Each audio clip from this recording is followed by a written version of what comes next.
Kassab is a columnist for the Orlando Sentinel who's been covering the case. You've made me an Orlando Sentinel reader on a daily basis. I think the coverage has been tremendous. Thanks, Michael. Can we go through some of the myths versus facts of this case? You've been reporting on new developments relative to Trayvon Martin and dispelling some of the myths surrounding the case, and I want to quickly run through a couple and correct the record as to whether it's fact or myth. For example, George Zimmerman was not arrested because his father is a former judge who pulled some strings. What's the story? Well, Michael, there's no evidence of that whatsoever. His father has said that he is a former magistrate in Virginia, but the police didn't know that at the time, and we have nothing to show that that factored into the decisions in this case. Fact or myth, Zimmerman outweighed Martin by 100 pounds.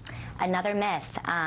Mr. Zimmerman weighs about 190 pounds, according to his family. His weight actually wasn't on the original police report, so we weren't sure for a while how much he weighed. Trayvon Martin's weight, his family says, is about 150 pounds. So as you can see, it's not that 100-pound gap that's been reported. Fact or myth, Trayvon Martin shouldn't have been walking through the gated community where he was shot.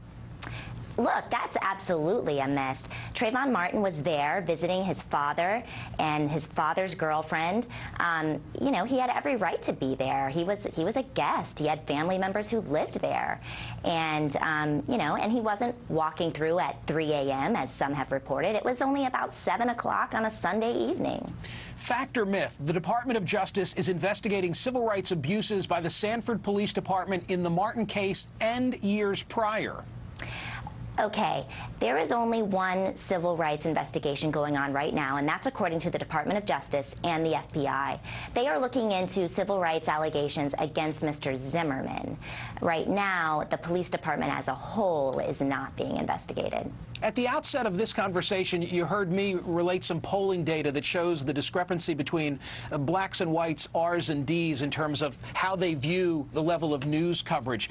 Were you surprised to hear that, or does it comport with your finger on the pulse in your community? No, it's not surprising to me at all. It really registers with the feedback that I've been getting and that we've seen, you know, nationally on this case. In other words, you believe that the folks locally would be in those same mixes? You know, I think they would. I think there is a bit of a divide between R and Ds on this topic.